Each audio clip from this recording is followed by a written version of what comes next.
Indonesian ദ്വീപായ ബാലിയിലെ crystal bay സ്വപ്ന സമാനമായ ഒരു തീരമാണ്. സാഹസികത ഇഷ്ടപ്പെടുന്നവർക്ക് അതിസാഹസികതയ്ക്കുള്ള ഇടങ്ങൾ, ആൾക്കൂട്ടാരവങ്ങളിൽ നിന്ന് അകന്നിളവേൽക്കാൻ പ്രശാന്തസുന്ദരമായ മണൽപ്പരപ്പ്, കടൽക്കാഴ്ച കണ്ണിറയെ കാണേണ്ടവർക്ക് അതിനും അവസരം. ഇത് ബാലിയിലെ നുസാ പെനിഡയിലെ ക്രിസ്റ്റൽ ബേ. പേരന്വർത്ഥമാക്കും പോലെ സ്ഫടികം പോലെ തെളിമയാർന്ന ഉൾക്കടൽ.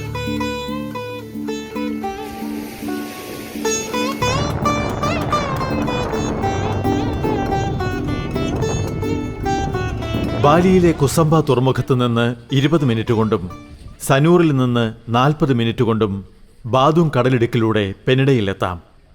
കീശയിൽ ഒതുങ്ങുന്ന യാത്രാനിരക്ക് മാത്രമേയുള്ളൂ. കുസുംബയിൽ നിന്ന് 1 മുതൽ 1.5 ലക്ഷം ഇന്തോനേഷ്യൻ റുപ്പയ, സനൂറിൽ നിന്നാണെങ്കിൽ 1.5 മുതൽ 2 ലക്ഷം വരെ.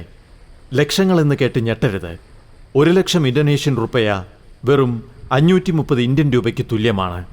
അതായത് നമ്മുടെ 1 രൂപ 188 ഇന്തോനേഷ്യൻ റുപ്പയ. ഇടനിലക്കാരെ ഒഴിവാക്കി ഓൺലൈനിൽ ടിക്കറ്റ് ബുക്ക് ചെയ്താൽ വഞ്ചിതരാകാതിരിക്കാം.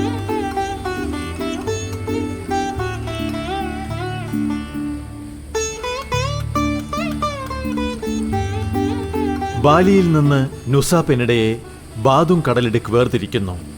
ചെറുകുന്നുകളും കാടും കടലോരവുമായി കേരളത്തിന്റെ തനി പകർപ്പ്.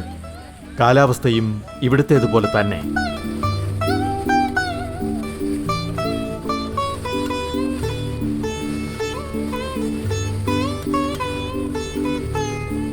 പത്താം നൂറ്റാണ്ടോളം മാത്രമേ ചരിത്രമുള്ളൂ നുസാ പെനിഡയ്ക്കെന്ന് ബെലാനിയാങ് ശിലാലിഖിതം വ്യക്തമാക്കുന്നു. AD 914 ആദ്യത്തെ ബാലിനീസ് രാജാവായിരുന്ന ശ്രീ കേസരി വർമ്മദേവ ഈ ദ്വീപ് കൈയടക്കിയിരുന്നതായാണ് ശിലാലിഖിതം.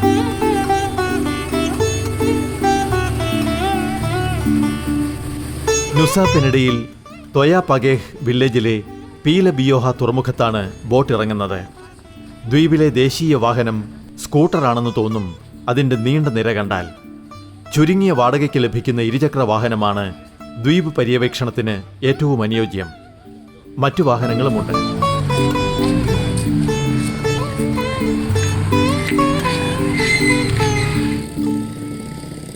ക്രിസ്റ്റൽ ബേ ദ്വീപിൻ്റെ പടിഞ്ഞാറേ തീരത്താണ്.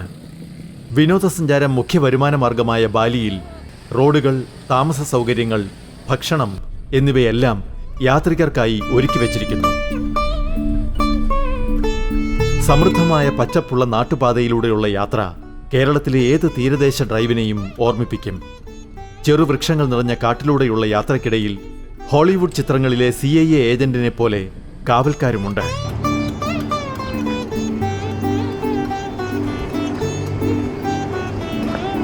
അത്ഭുതാശ്ചര്യ സമന്വിതമായ തീരത്തെത്തുമ്പോൾ സ്ഫടിക സമമായ ഇവിടുത്തെ കടലിന് ക്രിസ്റ്റൽ ബേ എന്ന് പേര് ചൊല്ലി വിളിച്ചവരെ നമിക്കാതെ വയ്യ. അത്ര സുതാര്യമാണ് വെള്ളം.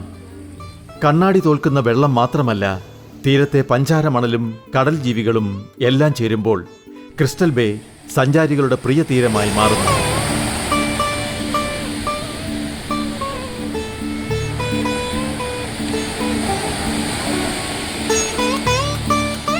അലകൾക്കപ്പുറം തലയിൽ മുടിചൂടി നിൽക്കുന്ന ചുണ്ണാമ്പു തുരുത്ത് കടലിൻ്റെ മക്കളുടെ സങ്കടം കേൾക്കുന്ന പുലാവു ബാട്ടുമെലിങ്ങാണ്. പണ്ട് ബാലിയിൽ നിന്ന് പൂജയ്ക്കായി സമുദ്രദേവതകൾക്ക് അർപ്പിക്കാൻ തീർത്ഥവുമായി ഇവിടെ എത്തിയ നിയോ മാനലിങ്സിയർ എന്ന പൂജാരിണിയുടെ വള്ളം കൊടുങ്കാറ്റിൽപ്പെട്ട് തകർന്നു. തൻ്റെ ജീവൻ പകരമെടുത്ത് കടലിൻ്റെ മക്കളെ രക്ഷിക്കണമേ എന്ന് പ്രാർത്ഥിച്ച പൂജാരിണിയുടെ വിശുദ്ധിയിൽ തൃപ്തനായ സാഗരദേവൻ വരുണൻ അവളെ ഒരു ചുണ്ണാമ്പ് പാറയാക്കി മാറ്റി കടലിൽ പ്രതിഷ്ഠിച്ചത്രേ. അങ്ങനെ ക്രിസ്റ്റൽ ബേയുടെ കാവലാളായി ഈ ചെറുതുരുത്ത്. കടലിൽ പോകുന്നവരുടെ പ്രാർത്ഥനകൾ പുലാവു ബാട്ടുമെലിംഗ് എന്ന ഈ ദ്വീപ് കേൾക്കുന്നു എന്നാണ് ബാലിനീസ് വിശ്വാസം. 86 മുതൽ 88% വരെ ഹിന്ദു വിശ്വാസികളുള്ള ബാലിയിൽ 33 കോടി ദൈവങ്ങളും അതുപോലെ ക്ഷേത്രങ്ങളുമുണ്ട്. ക്രിസ്റ്റൽ ബേ തീരത്തുമുണ്ട് ഒരു ക്ഷേത്രം. ബാലിനീസ് മാതൃകയിലുള്ള ക്ഷേത്രം ആളൊഴിഞ്ഞ് ശാന്തമാണ്. ക്ഷേത്രത്തിൽ ഡ്രസ് കോഡ് നിർബന്ധമാണ്. നുസാ പെനിഡയിലെ വിപുലമായ കാഴ്ചകളുടെ ഒരരികു മാത്രമാണ് ക്രിസ്റ്റൽ ബേ. ഡൈനോസർ ആകൃതിയിലുള്ള കെലിംഗിങ് ബീച്ച്, അതിവിശാലമായ ഏഞ്ചൽ ബിലാബോങ് തടാകം, ബ്രോക്കൺ ബീച്ച്, അതുഹിലെ നിർമ്മലമായ മണൽത്തീരം, ഡയമണ്ട് ബീച്ച് എന്നിവ നുസ പെനഡയിലെ വിസ്മയ കാഴ്ചകളാണ്.